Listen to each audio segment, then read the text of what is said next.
Shalom. I'd like to start out by giving all glory, praise, and honor to Yahweh Bahasham, Yahweh Shai Bahasham, Rakak Wadash. Double honors to the elders and apostles of the Great Millstone, and Shalom to the elect of Israel. This is Thamayim in Atlanta, and I'm sure most of you have heard about the threats that came out of New Jersey just the other night. But I'd like to go into some threats that have come out recently that are a little more local to me here in Georgia, here in Atlanta, Georgia. And so we've got here the New Jersey threat. I had this on Twitter, and it says the FBI have received credible information of a broad threat to synagogues in New Jersey. We ask at this time that you take all security precautions to protect your community and facility. We will share more information as soon as we can. Stay alert in case of emergency. Call police. But so far, I hadn't heard too much else about this, just that there was a threat. But moving on to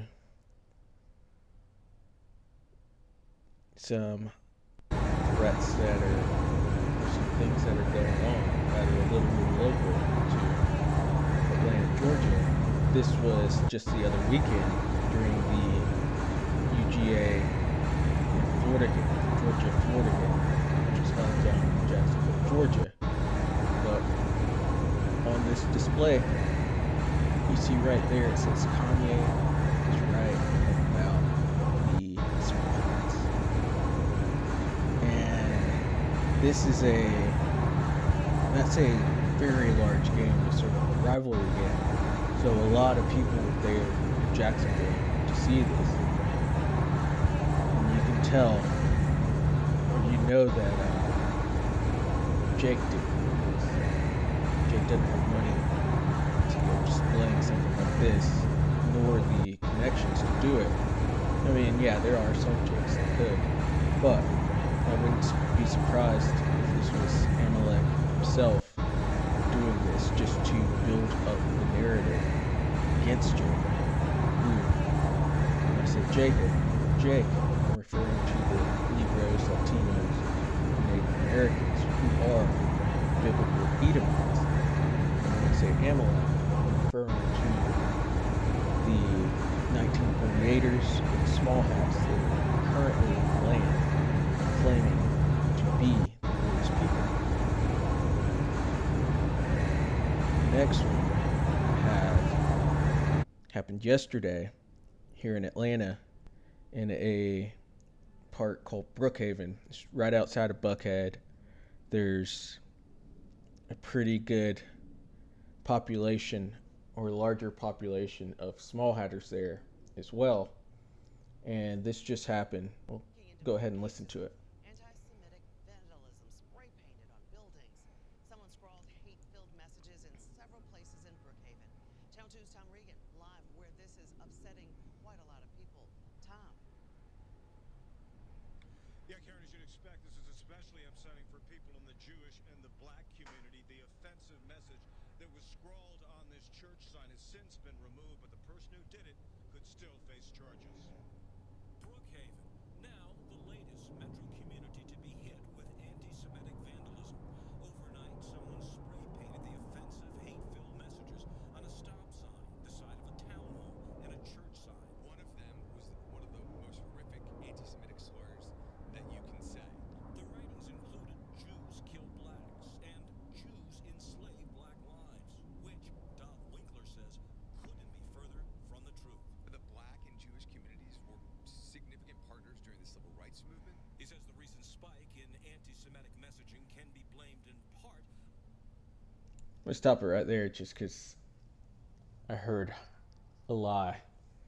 He said that this couldn't be further from the truth, but the truth is that these small hatters owned the majority of the slave ships that transported Jacob, or the Southern Kingdom, which are the Negroes, over here in slavery They owned the majority of those. They insured those boats as well, and they were the majority of slave owners. And then you go into the civil rights, and they were behind that too. It kind of goes into the phrase, keep your friends close but your enemies closer. They have been behind a lot of the civil rights things that have come up throughout the centuries, like the NCAA, NAACP. They were there to help start that, not in the interest of the Israelites, but in their own interest were they there to start that. They're behind giving us the name African American, which just adds to our confusion. And you go into BLM, and most people understand that that was George Soros funding that, and George Soros himself is a small hatter. And even you see what they said about let's get it down here. It says small hatters enslave black lives, and I see that the lives at the end of it being a way to link those two organizations, where BLM is actually a violent organization, and they see this as a way to possibly link to the prophets, to the truth that's coming out, which is a non-violent thing, but BLM is violent, and they're trying to link violence and chaos to the truth, and they are plotting. They're currently digging a pit for Jacob to fall into. So we'll go straight into the scriptures. This is Psalm 7 and 15. He made a pit and digged it. Who made that pit? Amalek has made a pit. They are setting up the narrative to persecute the Israelites. They're setting up a narrative to get rid of the truth, to get rid of the word, to get rid of what they call hate, but it's really just the truth. They're just on the wrong side of it. And so it says he made a pit and digged it, and is fallen into the ditch which he made, because they are putting this out onto the forefront. I would even think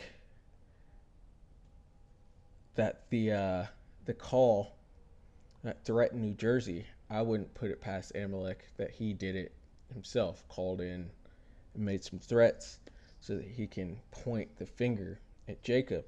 Or that graffiti that was in Brookhaven, I would not put that past Amalek to actually be doing that, especially with the wording of it. And the commentary at the UGA Florida game. He's digging a pit. He's trying to set a narrative to persecute the Israelites. Psalm 7 and 15. He made a pit and digged it, and is fallen into the ditch which he made. They're trying to set a trap for the elect, but they have to go about it in a delicate manner, because they know that Yahweh Bahashem Yahushai is looking over and protecting us. And they know that this time when they come in, there's going to be repercussions for it.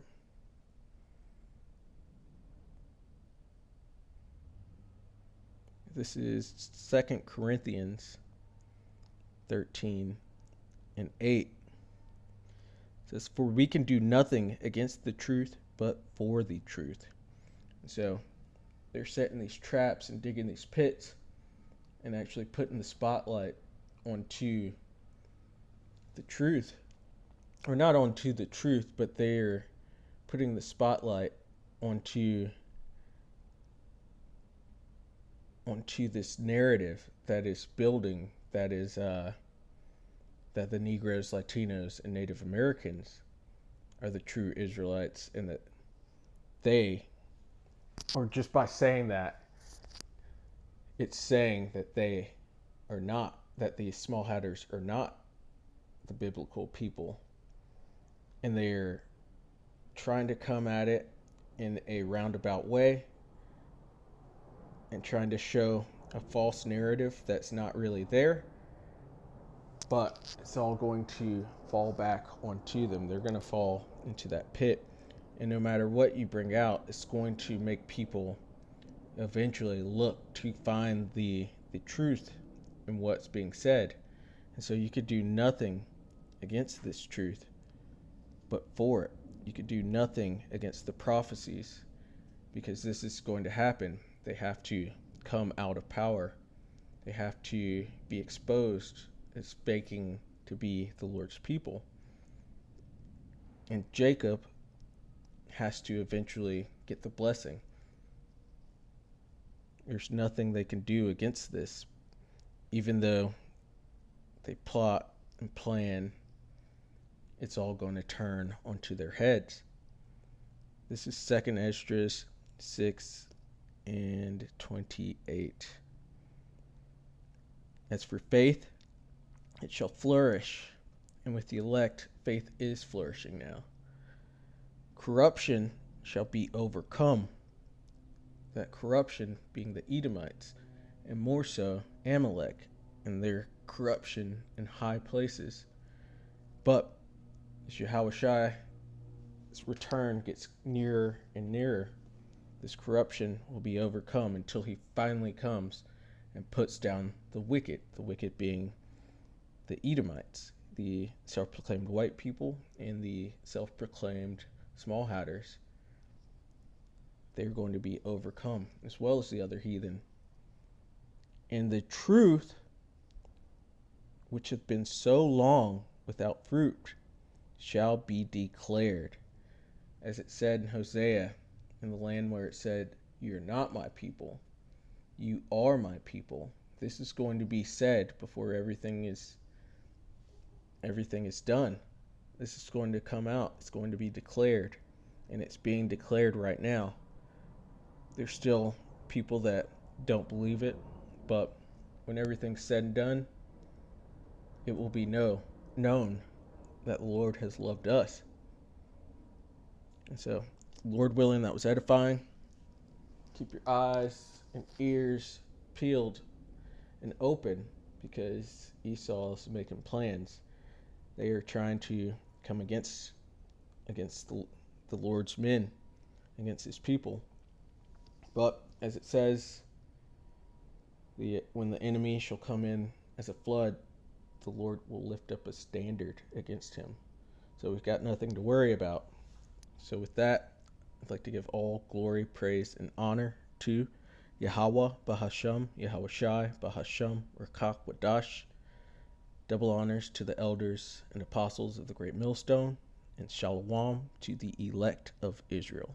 Shalom.